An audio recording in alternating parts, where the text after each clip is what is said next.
और breaking news शामिल करें। बलूचिस्तान के मुख्तलिफ इलाकों में ज़लज़ले के झटके महसूस किए गए। ज़लज़ला योब, बारखान, रखनी, कोहलू और दीगर इलाकों में महसूस किया गया। ज़लज़ला पैमा मरकज़ के मुताबिक ज़लज़ले की शिद्दत 5.1 रिकॉर्ड की गई। ज़लज़ले की गहराई 17 किलोमीटर रिकॉर्ड की गई है। ज़लज़ले का मरकज़ कोहलू से 60 किलोमीटर दूर शिमाल मशरिक था। बलूचिस्तान के मुख्तलिफ इलाकों में ज़लज़ले के झटके महसूस किए गए हैं। ज़लज़ला योब, बारखान, रखनी, कोहलू और दीगर इलाकों में महसूस किया गया। ज़लज़ला पैमा मरकज़ के मुताबिक ज़लज़ले की शिद्दत 5.1 रिकॉर्ड की गई, जबकि ज़लज़ले की गहराई 17 किलोमीटर रिकॉर्ड की गई है। ज़लज़ले का मरकज़ कोहलू से 60 किलोमीटर शिमाल मशरिक में था। बलूचिस्तान के मुख्तलिफ इलाकों में ज़लज़ले के झटके महसूस किए गए हैं।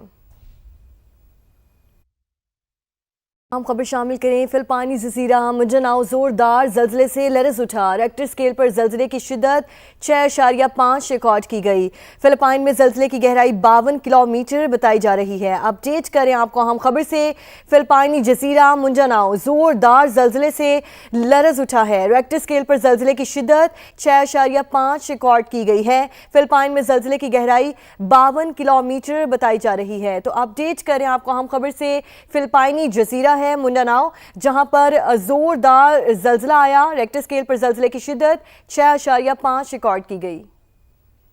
इंसानी अज़ा की गैर कानूनी स्मगलिंग के मकरूह नेटवर्क की तहकीकात में तहलका खेज़ इंकशाफात। FIA के मुताबिक बरामद होने वाला तमाम प्लेसेंटा इंसानी है, जो गायनी क्लिनिक्स, अस्पतालों और वहाँ काम करने वाले स्वीपर से 800 रुपये फ़ी किलो के हिसाब से ख़रीदा जाता था। मालूमात हासिल करते हैं। कमरुल मुनव्वर ही हमारे साथ मौजूद हैं। कमर, आपकी रिपोर्ट भी हम लोगों ने जानी है, मज़ीद इसमें कुछ इंकशाफात सामने आए हैं, डिटेल बताइएगा। जी, बड़े होशरुबा इंकशाफात जो है इसमें सामने आए हैं। ख़ासतौर पर FIA ने जो है F7 सेक्टर जो पॉश तरीन इलाका है वहाँ पर रेड किया, तो उन्हीं से गिरफ्तार लोगों के साथ एक और रेड किया गया E11 में, और वहाँ से टनों के हिसाब से ये गोश्त, ये इंसानी अज़ा और ये प्लेसेंटा जो है ये बरामद कर लिया गया, और अब उसके तमाम सैंपल्स जो हैं वो भिजवाए गए थे पिम्स अस्पताल में। और अब उन्होंने इस बात की तस्दीक कर दी है कि ये जितना भी प्लेसेंटा और गोश्त था ये इंसानी था। उसकी जो हैयत थी उसके भी तमाम एटमोलॉजी जो है वो FIA को फराम कर दी गई है। इसके अलावा जो लोग इसमें शामिल तफ्तीश किए हैं, ख़ास तौर पर उनमें वो स्वीपर जो हैं, जो किसी गायनी हॉस्पिटल के स्वीपर होते थे, क्लीनर होते थे या खाकरोब होते थे, उनसे ये 800 रुपये में तमाम मटीरियल और सामान जो है वो ख़रीदा जाता था। और उसके बाद F7 और E11 का जो इलाका है वहाँ पर इसको या सुखाया जाता था, ड्राई किया जाता था, और फिर प्रोसेसिंग के लिए उस मशीन में से गुजारने के बाद इसको जानवरों की खुराक के तौर पर पैक किया जाता था। और जो बार कोड इसके ऊपर लगाया जाता था, क्योंकि ये एक्सपोर्ट किया जाता था मुख्तलिफ ममालिक में, तो जो बार कोड लगाया जाता था वो जानवरों की खुराक का बार कोड जो है उसके ऊपर लगाया जाता था, जिसके बाद इसको एक्सपोर्ट के काबिल बनाया जाता था। FIA ने इस तहकीकात में जिन 5 लोगों को गिरफ्तार किए, अभी उन्हीं की निशानदेही पर आज और कल जो है वो मजीद रेड किए जा रहे हैं। खास तौर पर रावलपिंडी, पेशावर और लाहौर में ये रेड किए जा रहे हैं, क्योंकि ऐसे ही प्लांट्स जो हैं वहां पर भी लगाए गए थे। ना सिर्फ ये प्लांट्स वहां पर काम कर रहे थे, और FIR के अंदर बाकायदा तौर पर इसका जिक्र किया गया। सामान्य FIR की कॉपी जो है वो भी हासिल की, और उसके ऊपर इन तमाम शवाहिद के हवाला दिया गया जिस बुनियाद पर यह रेड किया गया था। और इसके अलावा अब जो लाहौर में चल रहा है वो भी ऐसा ही है कि तमाम गायनी के जो हॉस्पिटल्स हैं, और इसके अलावा वहां पर मौजूद जो बड़े गवर्नमेंट हॉस्पिटल्स हैं, इनके स्वीपर, क्लीनर जो हैं उनको इंगेज किया जाता था, और 800 रुपए किलो के हिसाब से ये सामान जो है वो खरीदा जा रहा था। अब इसमें मजीद जो गैर मुल्की गिरफ्तार हुए हैं, इब्तदाई तौर पर उनका डाटा भी सामने और बताया गया है कि वो बिजनेस वीजा पर यहाँ पर आए हुए थे, ना सिर्फ इस्लामाबाद में मुकीम थे बल्कि वो रावलपिंडी और दूसरे इलाकों में भी जाकर ये लोगों को इंगेज करते थे। हसास इदारों की इत्तला पर ये रिपोर्ट तैयार हुई थी, और उसके बाद FIA ने ये रेड किया, जिसमें होटा जो ह्यूमन ऑर्गन ट्रांसप्लांट अथॉरिटी है उनके लोगों ने भी इसमें रेड के दौरान जो है वो तमाम चीज़ें कॉन्फिस्केट की थी। और जो वहाँ से मशीनरी बरामद हुई है वो भी एक्सपोर्ट क्वालिटी की मशीनरी थी, जिसमें पैकिंग से लेकर तमाम ड्राई किए जाने वाला सामान, वो तमाम चीज़ें मौजूद थी, और अब इसको एक्सपोर्ट किया जा रहा था। जिन ममालिक का नाम लिया गया उस हवाले से भी तफसीलात जो हैं वो इकट्ठी की जा रही हैं। ताहम अब मजीद गिरफ्तारियां जो हैं वो लाहौर, पेशावर और रावलपिंडी से होंगी, और ये गिरफ्तारियां जो हैं इनके बारे में बताया जा रहा है कि मुख्तलिफ जगहों पर ये जो प्लांट लगाए गए थे आर्जी तौर पर, ये घरों के अंदर होते थे और इनको इनके चारों तरफ से जो रास्ते थे तो वो बंद होते थे और किस किस्म की कोई आवाज़ जो है वो भी इससे पैदा नहीं होती थी इसकी मशीनरी चलने से। इसी वजह से F7 जो पॉश सेक्टर है, ये E11 भी इस्लामाबाद का एक पॉश सेक्टर है, वहाँ पर ये तमाम जो प्लांट्स थे जो लगाए गए हैं। अब इसके बाद जो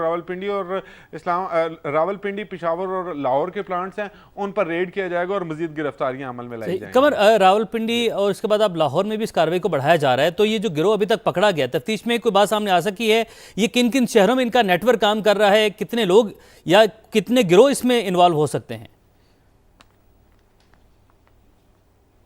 जी बिल्कुल, जो इब्तदाई तफ्तीश थी उसी में ये चीज़ सामने आई, क्योंकि 3 गैर मुल्कियों समेत 5 लोग ये गिरफ्तार हुए थे और उनको अलग अलग जो है वो तफ्तीश किया गया। तो उनमें ये चीज़ें सामने आई कि ये सिर्फ इस्लामाबाद के अंदर ये नेटवर्क काम नहीं कर रहा था, रावलपिंडी, पेशावर और लाहौर के अंदर भी ये नेटवर्क काम कर रहा था। इनके बाकायदा एजेंट्स होते थे जो गायनी के हॉस्पिटल हैं या इसके अलावा बड़े गवर्नमेंट हॉस्पिटल जहाँ पर जच्चा बच्चा की केयर के लिए मराकज़ जो हैं वो कायम किए जाते थे, इनका उनके साथ रवाबित होते थे और प्लेसेंटा की सबसे बड़ी मिकदार जो है वो वहां से वो हासिल करते थे। इसमें जो वो इंगेज करते थे वो वही लोग होते थे जो वहां के क्लीनर होते थे, स्वीपर होते थे या वहां के जो खाकरोब होते थे, इनको इंगेज किया जाता था और ये सारा डाटा जो है वो खबर। अब सवाल ये भी है कि जो एफआईआर इंदराज किया गया है उसमें कौन कौन सी दफात लगाई गई हैं, और ये भी बताएगा जो गैर मुल्की बाशिंदे जिन्हें गिरफ्तार किया गया है उनकी कुछ नेशनैलिटी के हवाले से भी बताया गया कि उनकी नेशनैलिटी क्या है, वो किस मुल्क से उनका ताल्लुक है।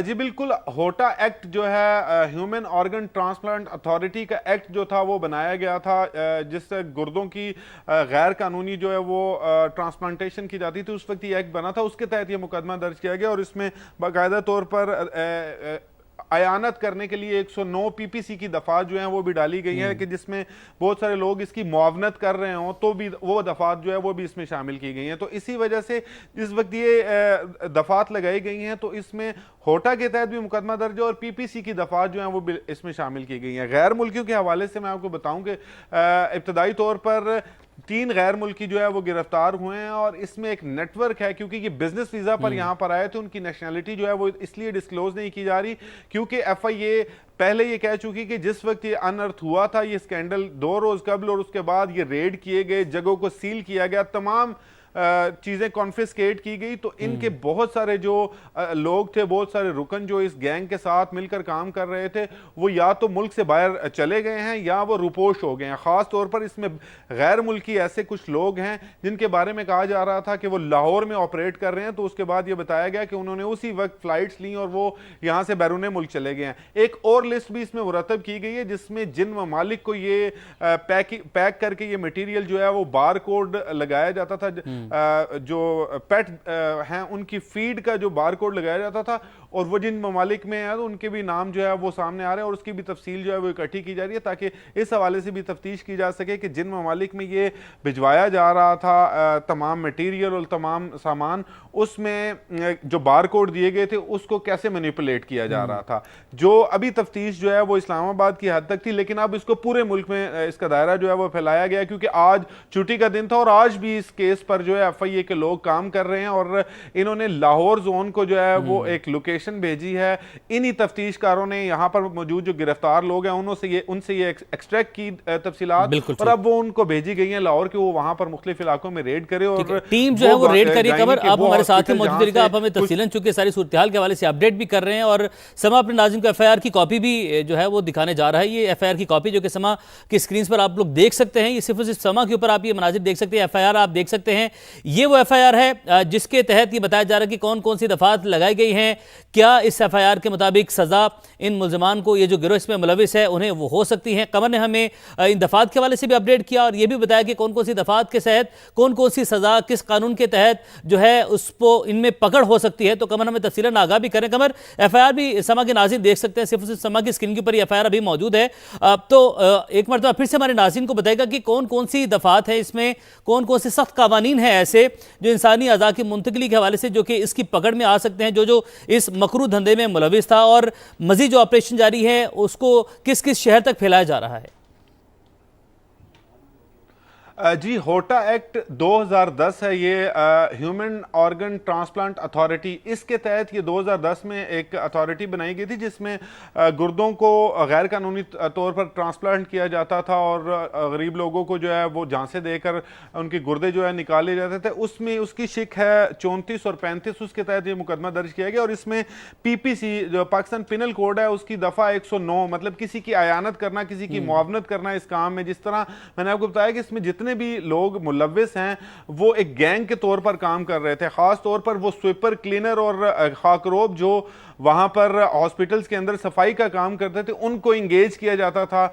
जैसे ही ये मटेरियल बनता था वो उनसे खरीदते थे और उसको 800 रुपए किलो के हिसाब से जो है वो लिया जाता था और ये 800 रुपए किलो के हिसाब से लेकर इसको पैकिंग के लिए इस्लामाबाद का जो सेक्टर F7 है यहाँ पर लाया जाता और एक घर के अंदर ये बनाया गया था। इसके अलावा E11 जो है वहाँ पर भी इसको रखा गया था। जो इब्तदाई तफ्तीश में ये चीज़ें सामने आई हैं कि जो पेशावर, रावलपिंडी और लाहौर का इलाके में ये काम लोग कर रहे हैं, वो सिर्फ वहाँ से कमर, आपने बताया कि खाकरोब इसके अंदर बड़े इन्वॉल्व रहे हैं और जो ऐसा स्टाफ है वो भी इसके अंदर इन्वॉल्व रहा, लेकिन क्या कहीं ऐसे भी हम लोगों ने देखा कि कहीं क्लिनिक्स हैं, क्लिनिक्स के मालिकान हैं, सीनियर डॉक्टर्स हैं, वो भी इसके अंदर इन्वॉल्व रहे हैं? ये भी बताया कि किन मुमालिक में प्लेसेंटा ये भेजा जाता था?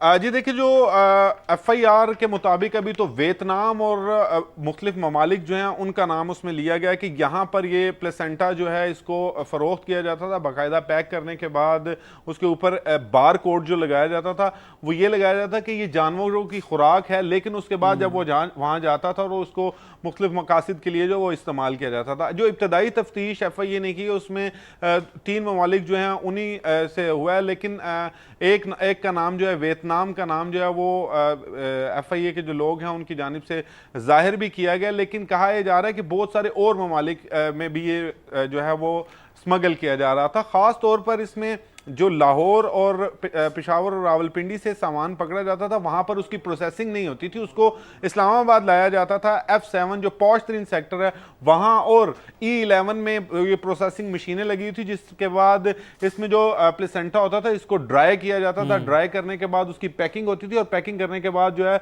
उसको एक्सपोर्ट क्वालिटी बनाकर जो है वो बाहर